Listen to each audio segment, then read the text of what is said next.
Oh, is it time? Yes. Oh, can we do that again? I didn't hear you, sorry. I didn't say it loud enough. Okay.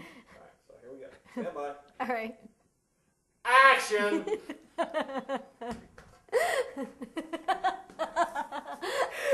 Take 36. This is Helen Trencher. This is Sondra Singer. And together we are Alafia. Alafia means peace, and I Googled it, and not many people had it, so we figured we took it. Yeah, And it means peace.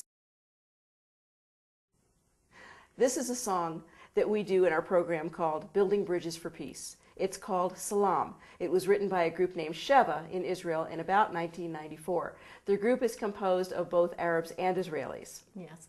The word salam actually means peace in Arabic. The song, though, is sung mostly in Hebrew with that one Arabic word, and it translates peace on us, peace on everyone, peace on the whole world. Salam. Ojivo shalom aleinu, Ojivo shalom aleinu, Ojivo shalom aleinu, Be'al kulam.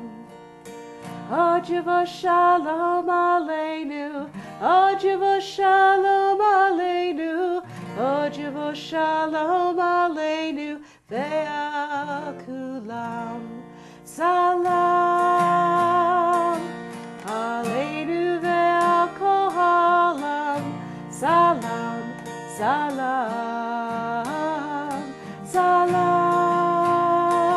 Aleinu ve'al kol ha'olam, salam, salam. Ojivo shalom aleinu, Ojivo shalom aleinu, Ojivo shalom aleinu ve'al kulam. Ojivo shalom aleinu, Ojivo shalom aleinu, Ojivo shalom aleinu ve'al kulam. Salam, salam, aleinu ve'al kol ha'olam. Salam, salam, salam, salam, aleinu ve'al kol ha'olam. Salam, salam. Ojivo shalom aleinu, Ojivo shalom aleinu, Ojivo shalom aleinu ve'al kulam. Ojivo shalom aleinu, Ojivo shalom aleinu, Ojivo shalom aleinu ve'al kulam.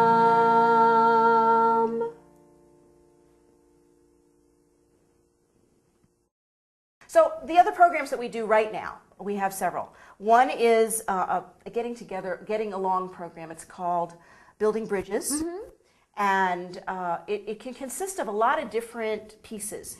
The song Salam that we sang or will have sung is from that. It's from that program. Yes. Yes. So it's got songs, it's got some rhythm, it's got stories, it's got interactivity to it. And one of the stories that we do in that is, if we're doing it for a more global audience as opposed to for Middle Eastern purposes, it all depends what people want from the program. It depends on their age, too. And it depends on their age. So one of the versions that we do has a tandem story from Russia that we do. The Stubborn Turnip. The Stubborn Turnip. And I'm Grandpa. I'm Grandma. And that's how we go. And... And we bring people up from the audience and to they take become some of the other actually roles. characters in our story. Yeah. Yes. Yes. It's a great deal of fun, and it's only 5 minutes long. So that's our short attention span version. A tour of Africa in story, rhythm, and song. And in that program, we bring in a third individual. Now imagine, Helen and I are both short. Okay, and between us would be Jim. He's like, what, 6'3"? Something like that. 140 pounds? Yeah, he's very thin. And then a white guy. And we do that program. And we do it with 3 people. We've all had African drum teachers, and the authentic rhythms really need at least 3 people. Yes, to play them. To play them. A fuller sound. Right. And also the songs that we do, because they're authentic African songs. We do stories, rhythms, and songs from different parts of Africa. And then there is an environmental program. Yeah, Stories of the Earth, Songs of Peace.